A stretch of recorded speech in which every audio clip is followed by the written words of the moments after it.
Good morning. ഇന്ന് ഇംഗ്ലീഷിൽ parts of speech എന്ന് പറയുന്ന ഒരു ഭാഗമാണ് ഡിസ്കസ് ചെയ്യാനായിട്ട് പോകുന്നത്.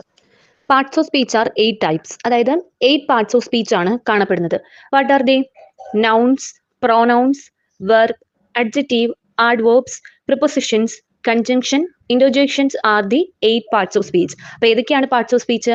നൗൺ ഉണ്ട്, പ്രൊനൗൺസ് ഉണ്ട്, വെർബ്സ് ഉണ്ട്, അഡ്ജക്റ്റീവ്സ് ഉണ്ട്, ആഡ്വേർബ്സ് ഉണ്ട്, പ്രിപ്പോസിഷൻസ് ഉണ്ട്, കൺജങ്ഷൻസ് ഉണ്ട്, ഇന്റർജെക്ഷൻസ് ഉണ്ട്. അപ്പോൾ ഇതിനകത്ത് നമ്മൾ ഓൾറെഡി പഠിച്ചതാണ് പ്രിപ്പോസിഷൻസ് എന്ന് പറയുന്നത്. ഏതൊക്കെ പ്രിപ്പോസിഷൻസ് ഏതൊക്കെ സിറ്റുവേഷൻസിൽ യൂസ് ചെയ്യണം എന്നുള്ളത് നമ്മൾ ഓൾറെഡി ഡിസ്കസ് ചെയ്തതാണ് മുന്നത്തെ ക്ലാസ്സുകളിൽ. അപ്പോൾ അതുകൊണ്ട് ഇന്നത്തെ ക്ലാസ്സിൽ അല്ലെങ്കിൽ പാർട്സ് ഓഫ് സ്പീച്ച് പഠിക്കുന്ന സമയത്ത് നമ്മൾ പ്രിപ്പോസിഷനെ ഒഴിവാക്കുകയാണ്, അല്ലെങ്കിൽ പ്രിപ്പോസിഷൻ പഠിക്കുന്നില്ല. ബാക്കി nouns, pronouns, verb, adjective, adverbs, conjunctions and interjections ആണ് നമ്മൾ ഈ ക്ലാസ്സുകളിൽ ഡിസ്കസ് ചെയ്യുന്നത്. ഓക്കെ ആണല്ലോ. അപ്പോൾ first of all we study with nouns. നൗൺസിലോട്ട് പോവാം. അപ്പോൾ നൗൺസ് എന്ന് പറയുമ്പോൾ nouns are the naming words ആണ് നൗൺസ് എന്ന് പറയുന്നത്.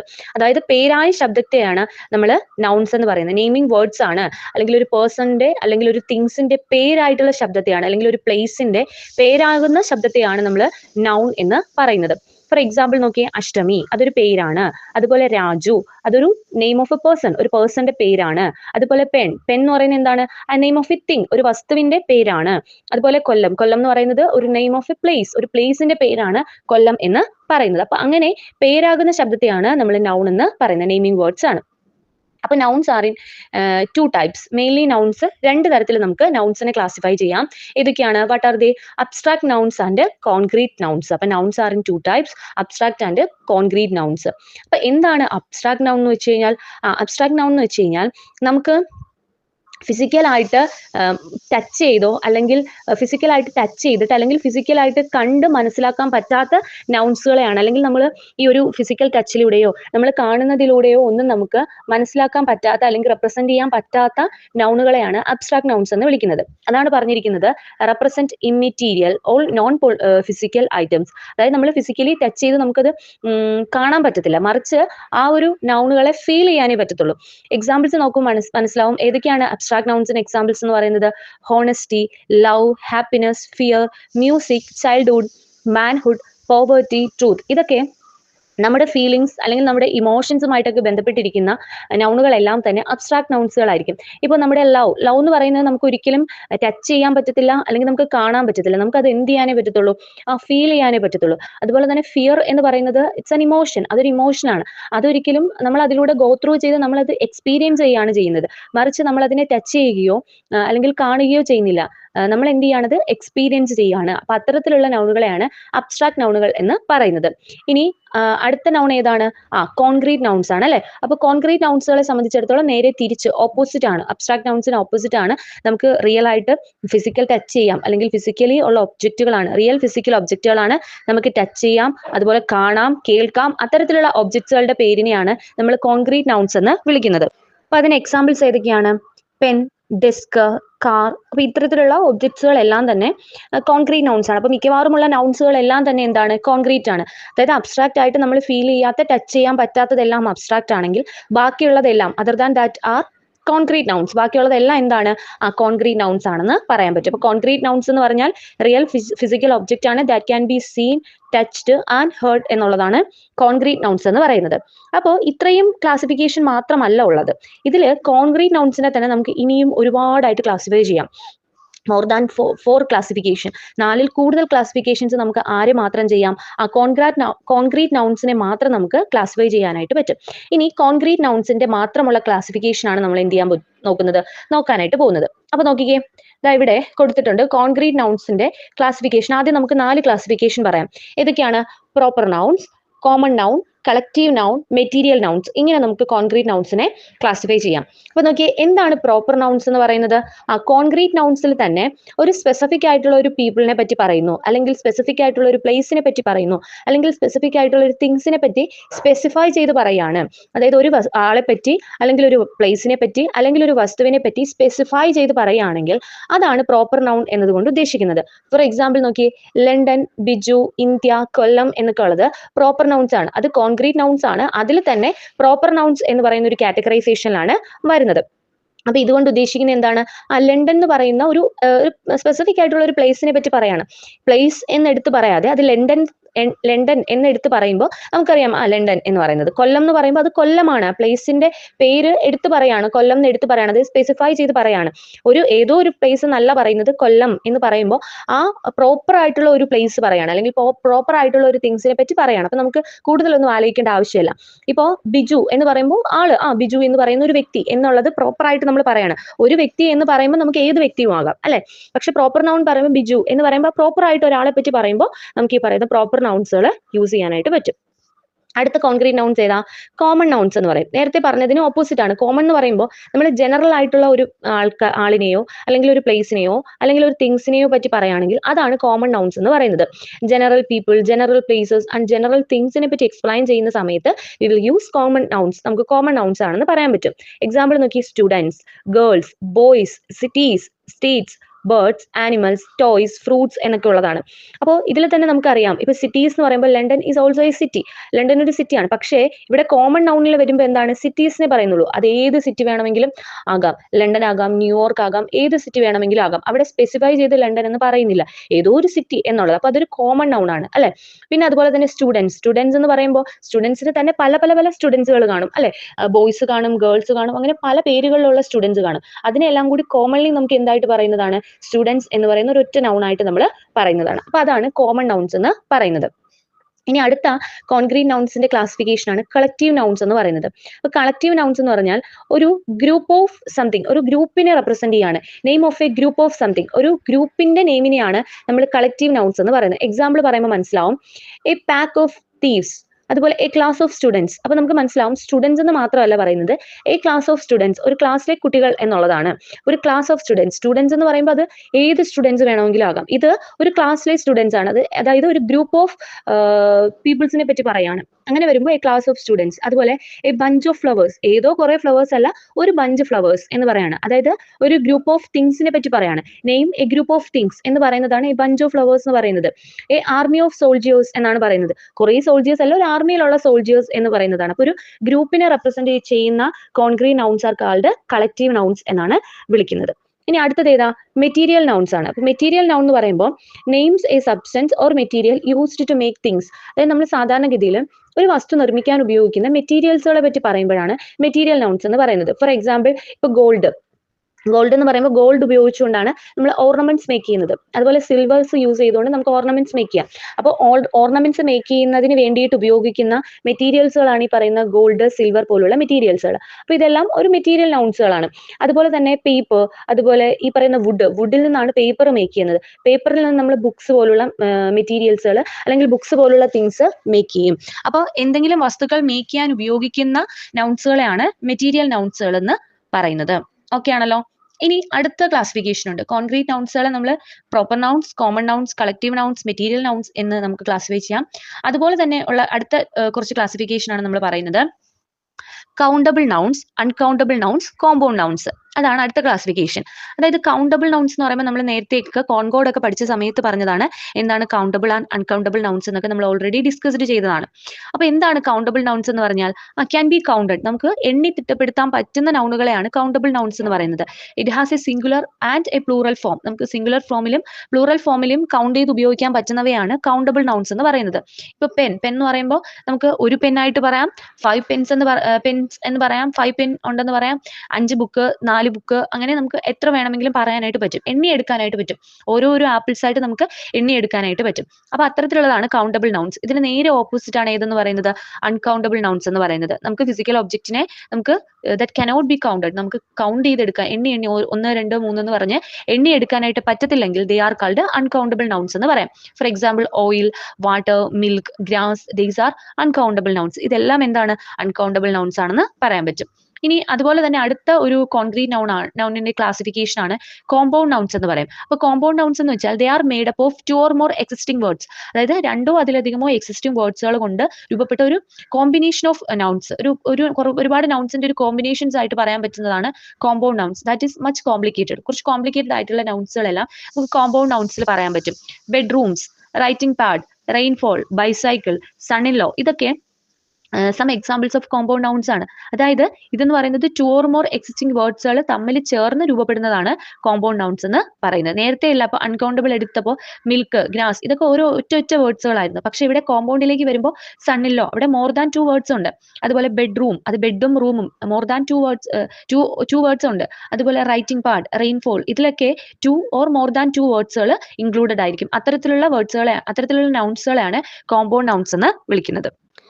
അടുത്ത പാർട്സ് ഓഫ് സ്പീച്ച് ആണ് പ്രോനൗൺ എന്ന് പറയുന്നത്. അപ്പം നിലവിൽ നമ്മൾ നൗൺ പഠിച്ചു. നെക്സ്റ്റ് പ്രോനൗൺ ആണ് പറയാൻ പോകുന്നത്. പ്രോനൗൺ എന്ന് പറഞ്ഞാൽ എന്താണ്? Words that replaces A noun or noun phrase in A sentence. അതായത് സിമ്പിൾ ആയിട്ട് ഒരു നൗണിനെ റീപ്ലേസ് ചെയ്ത് നമുക്ക് മറ്റൊരു വേർഡ് കൊണ്ട് നമുക്ക് റീപ്ലേസ് ചെയ്യാൻ പറ്റുന്നുവെങ്കിൽ അതിനെയാണ് പ്രോനൗൺസ് എന്ന് വിളിക്കുന്നത്. ഫോർ എക്സാമ്പിൾ നോക്കി, Ramu is small but he's intelligent എന്ന് പറയാണ്. അപ്പൊ രാമു എന്ന് പറയുന്ന ഒരു കുട്ടിയെ പറ്റി, അതായത് ഒരു ആൺകുട്ടിയെ പറ്റി പറയാണ്. അപ്പൊ രാമു ഈസ് സ്മോൾ ആണെന്ന് പറഞ്ഞു, ചെറുതാണെന്ന് പറഞ്ഞു. കോമ കൊടുത്തിട്ട് ബട്ട് വീണ്ടും അവനെ പറ്റി പറയാണ്. അപ്പൊ നമുക്ക് വീണ്ടും രാമു എന്ന് എടുത്ത് പറയേണ്ട ആവശ്യമുണ്ടോ? Ramu is small but Ramu is intelligent എന്ന് 2 തവണയും രാമു എന്ന് സ്പെസിഫൈ ചെയ്യേണ്ട ആവശ്യമുണ്ടോ? ഇല്ല. പിന്നെയും രാമുവിനെ പറ്റി നമ്മൾ എക്സ്പ്ലെയിൻ ചെയ്യുന്ന സമയത്ത് ഹി എന്ന് കൊടുത്താൽ മതി, അതായത് ഹി ഈസ് ഇന്റലിജന്റ് എന്നുള്ളത്. അപ്പൊ ഇത്തരത്തില് നമുക്ക് ഒരു രാമു ആണ് ഇവിടുത്തെ നൗൺ. അപ്പൊ നൗണിനെ റീപ്ലേസ് ചെയ്ത് അടുത്തൊരു ഭാഗത്ത് നൗണിനെ റീപ്ലേസ് ചെയ്ത് നമുക്കൊരു വേർഡ്സ് കൊണ്ട് റീപ്ലേസ് ചെയ്യാൻ പറ്റുമെങ്കിൽ that words are called pronouns എന്നാണ് പറയുന്നത്. മെയിൻലി ഉള്ള പ്രോനൗൺസ് ഏതൊക്കെയാണ്? I, we, you, he, she, it, they are the pronouns. ഏതൊക്കെയാണ്? ഐ ഉണ്ട്, വി ഉണ്ട്, you, he, she, it and they are the pronouns. ഇതെല്ലാമാണ് എന്ത്? പ്രോനൗൺസ് എന്ന് പറയുന്നത്. അപ്പൊ ഇതിൽ തന്നെ നോക്കിയേ, പ്രോനൗൺസുകളെ നമുക്ക് പലതായിട്ട് ക്ലാസിഫൈ ചെയ്യാനായിട്ട് പറ്റും. ഇനി ക്ലാസിഫിക്കേഷൻ ഓഫ് പ്രോനൗൺസ് ആണ് പറയുന്നത്. അതിൽ ഒന്നാമത്തേതാണ് പേഴ്സണൽ പ്രോനൗൺസ് എന്ന് പറയുന്നത്. അപ്പൊ എന്താണ് പേഴ്സണൽ പ്രോനൗൺസ്? പേഴ്സണൽ പ്രോനൗൺസ് എന്ന് പറയുന്നത് ഒരാളെ ഡയറക്റ്റ് ആയിട്ട് റീപ്ലേസ് ചെയ്ത്, ഒരു നെയിമിനെ അല്ലെങ്കിൽ ഒരു തിങ്സിനെ ഡയറക്റ്റ് ആയിട്ട് റീപ്ലേസ് ചെയ്ത് ഒരു പ്രോനൗൺ ഉപയോഗിക്കുന്നുവെങ്കിൽ അതാണ് പേഴ്സണൽ പ്രോനൗൺസ്. അതായത് നേരത്തെ നമ്മൾ പറഞ്ഞ I, we, you, he, she, it, they are the personal pronouns also. അത് ഈ പേഴ്സണൽ പ്രോനൗൺസിനെ തന്നെ 3 ആയിട്ട് ക്ലാസിഫൈ ചെയ്യാറുണ്ട്. First personal pronouns, second personal pronouns and third personal pronouns എന്ന് പറഞ്ഞ് 3 ആയിട്ട് ക്ലാസിഫൈ ചെയ്യാറുണ്ട്. അപ്പോൾ ഈ പറയുന്ന I, we, you, he, she, it, ദേയിൽ ഫസ്റ്റ് പേഴ്സണൽ പ്രോനൗൺസ് ആരൊക്കെയാണ്? ഐയും വിയും are the first personal pronouns and you only in the second personal pronouns. U മാത്രം സെക്കൻഡ് പേഴ്സണൽ പ്രോനൗൺസിലാണ് ഇൻക്ലൂഡഡ് ആവുന്നത്. He, she, it, they are the third personal pronouns. അതായത് third personal pronouns എന്ന് പറയുന്നത് ഹിയും, ഷീയും, ഇറ്റും, ദേയുമാണ് തേർഡ് പേഴ്സണൽ പ്രോനൗൺസ് എന്ന് പറയുന്നത്. ഓക്കെ ആണല്ലോ. അപ്പോൾ പ്രോനൗൺസുകളിൽ പേഴ്സണൽ പ്രോനൗൺസിൽ first person, second person and third personal pronouns ഉണ്ട്. ഐ, വി എന്ന് പറയുന്നത് ഫസ്റ്റ് പേഴ്സണും, you in second person, he, she, it, they are in third personal പ്രോനൗൺസിലുമാണ് ഇൻക്ലൂഡഡ് ആവുന്നത്. ഇനി ഈ പേഴ്സണൽ പ്രോനൗൺസിനെ നമ്മളൊരു സെന്റൻസിൽ യൂസ് ചെയ്യുന്ന സമയത്ത് ഓർഡർ ഉണ്ട്. ഓക്കെ, നമുക്ക് ഫസ്റ്റും സെക്കൻഡും തേർഡും പേഴ്സണൽ പ്രോനൗൺസിനെ നമുക്ക് തോന്നിയതുപോലെ എടുത്ത് ഒരു സെന്റൻസിൽ അലൈൻ ചെയ്യാൻ പറ്റത്തില്ല. അപ്പൊ നമ്മൾ പ്രധാനമായിട്ടുള്ള ഓർഡറുകൾ നമുക്കൊന്ന് ഓർത്തു വെച്ചിരിക്കണം. അപ്പൊ നോക്കിയേ, ഒരു സെന്റൻസിൽ ഈ 3 പേഴ്സണൽ പ്രോനൗൺസും ഒരുമിച്ച് ഇൻക്ലൂഡ് ചെയ്യേണ്ട ഒരു സെന്റൻസ് ആണെങ്കിൽ നമ്മൾ ആദ്യം ഇൻക്ലൂഡ് ചെയ്യേണ്ടത് ആരെയാണ്? സെക്കൻഡ് പേഴ്സണൽ പ്രോനൗൺസിനാണ് ഇമ്പോർട്ടൻസ് കൊടുക്കേണ്ടത്. Then third personal pronouns, last മാത്രമേ ഫസ്റ്റ് പേഴ്സണൽ പ്രോനൗൺസിന് ഇമ്പോർട്ടൻസ് കൊടുക്കാവൂ. അതായത് ഇവിടെ നമ്മൾ ശ്രദ്ധിക്കേണ്ടത് ഫസ്റ്റ് പേഴ്സണൽ പ്രോനൗൺസ് നോക്കിയാൽ ഐയും വിയും ആണ്. അതായത് ഒരാളെ തന്നെ പറയണം. ഇപ്പൊ ഞാൻ എന്നെ തന്നെ പറയാണ്, ഞാനും ഞങ്ങളും എന്നുള്ളത്, അതായത് നമ്മളിലേക്ക് വരുന്നതാണ് ഫസ്റ്റ് പേഴ്സണൽ പ്രോനൗൺസ്. ഒരാൾ സ്വയം സെൽഫ് ആയിട്ടുള്ള ഇത് വരുമ്പോഴാണ് ഫസ്റ്റ് പേഴ്സൺ. അതേസമയം സെക്കൻഡ് പേഴ്സൺ എന്ന് വെച്ചാൽ മറ്റൊരാളെ പറ്റി പറയാണ്, യു എന്ന് പറയാണ്, നീ, മറ്റൊരാൾക്ക് ഇമ്പോർട്ടൻസ് കൊടുക്കുന്നതാണ്. തേർഡ് പേഴ്സണും ഹി, ഷീ, ഇറ്റ്, ദേ മറ്റൊരെണ്ണത്തിന് ഇമ്പോർട്ടൻസ് കൊടുക്കുന്നതാണ്. അപ്പൊ സ്വാഭാവികമായിട്ടും ഒരു സെന്റൻസ് എഴുതുന്ന സമയത്ത് നമ്മൾ ആർക്കാ ഇമ്പോർട്ടൻസ് കൊടുക്കേണ്ടത്? നമുക്കാണോ ഇമ്പോർട്ടൻസ് കൊടുക്കേണ്ടത്? ആദ്യമേ നമ്മളെ പറ്റി നമ്മൾ പുകഴ്ത്തി പറഞ്ഞിട്ടാണോ ബാക്കിയുള്ളവരെ പറ്റി പറയേണ്ടത്? അല്ല. ഒരു വീടാകുമ്പോൾ ഇപ്പം ഒരുപാട് അതിഥികൾ വരുന്നു. അതിഥികൾ പോലെയാണ് second and third personal pronouns എന്ന് വിചാരിക്കാം. അപ്പൊ നോക്കി, നമ്മൾ അങ്ങനെ അതിഥികൾ വരുമ്പോൾ നമ്മൾക്ക് അവിടെ ഇമ്പോർട്ടൻസ് കൊടുത്തിട്ടാണോ നമ്മൾ അതിഥികളെ സൽക്കരിക്കുന്നത്? അല്ല, മറിച്ച് അവിടെ ഈ വരുന്ന സെക്കൻഡ് പേഴ്സണും തേർഡ് പേഴ്സണും ഇമ്പോർട്ടൻസ് കൊടുത്തിട്ടാണ് നമ്മളെ പരിഗണിക്കേണ്ടത്. അപ്പൊ അങ്ങനെ ആലോചിച്ച് വെച്ചിരുന്നാൽ മതി. അപ്പോൾ അവിടെ second and third person importance കൊടുത്തിട്ട് വേണം ഫസ്റ്റ് പേഴ്സൺ ആയിട്ടുള്ള നമുക്ക് ഇമ്പോർട്ടൻസ് കൊടുക്കാൻ എന്നുള്ളതാണ് ഈ ഒരു ഓർഡർ പറയുന്നത്. അതായത് you, he and I were best friends എന്നുള്ളതാണ്. അപ്പൊ യു എന്ന് പറയുമ്പോൾ സെക്കൻഡ് പേഴ്സണൽ പ്രോനൗൺസ്, ഹി എന്ന് പറയുമ്പോൾ third personal pronouns, and I last ആണ് എന്നെ പറ്റി പറഞ്ഞത്. You, he and I were the best friends എന്ന് പറയാം. ഇനി എന്തെങ്കിലും തരത്തിലുള്ള ഇതേ സെന്റൻസിൽ തന്നെ 3 പേഴ്സണും ഉൾപ്പെടുത്തേണ്ട സമയത്ത് എന്തെങ്കിലും തരത്തിലുള്ള ഗിൽറ്റ് അല്ലെങ്കിൽ എന്തെങ്കിലും തരത്തിലുള്ള മിസ്റ്റേക്സിനെ പറ്റി റെപ്രസെന്റ് ചെയ്യുവാണെങ്കിൽ അവിടെ ആർക്കാണ് ഇമ്പോർട്ടൻസ് കൊടുക്കേണ്ടത്? അവിടെ ഫസ്റ്റ് പേഴ്സൺ ആയിരിക്കണം ഇമ്പോർട്ടൻസ് കൊടുക്കേണ്ടത്. ഫസ്റ്റ്, പിന്നെ അത് കഴിഞ്ഞ് സെക്കൻഡ്, പിന്നെ വേണം തേർഡ് പേഴ്സൺ ഇമ്പോർട്ടൻസ് കൊടുക്കേണ്ടത്. അതായത് ഇപ്പൊ ഞാനൊരു നമ്മുടെ വീട്ടിൽ ഒരു ഗസ്റ്റ് വരികയാണ്. അപ്പൊ നമ്മൾ ആ വീട്ടിലുണ്ട്. അപ്പൊ എന്റെ വീടാണ്. അപ്പൊ എന്റെ വീട്ടിലേക്ക് വരികയാണ്. അപ്പൊ നമ്മുടെ വീട്ടിൽ എന്തെങ്കിലും തരത്തിലുള്ള ഗിൽറ്റ്, അതായത് എന്തെങ്കിലും തരത്തിലുള്ള മിസ്റ്റേക്സ് വരികയാണ്. അപ്പൊ മിസ്റ്റേക്സ് വരുമ്പോൾ അത് എന്റെ വീട്ടിൽ വന്ന മിസ്റ്റേക്ക് ആണ്. അപ്പൊ ഞാൻ മിസ്റ്റേക്ക് ഈ വരുന്ന ആളിലാണോ ചുമത്തേണ്ടത്? അതായത് വരുന്ന സെക്കൻഡ് ആൻഡ് തേർഡ് പേഴ്സൺ ആണോ ഞാൻ എന്റെ വീട്ടിലെ മിസ്റ്റേക്സുകൾക്ക് ഉത്തരവാദി അവരാണോ?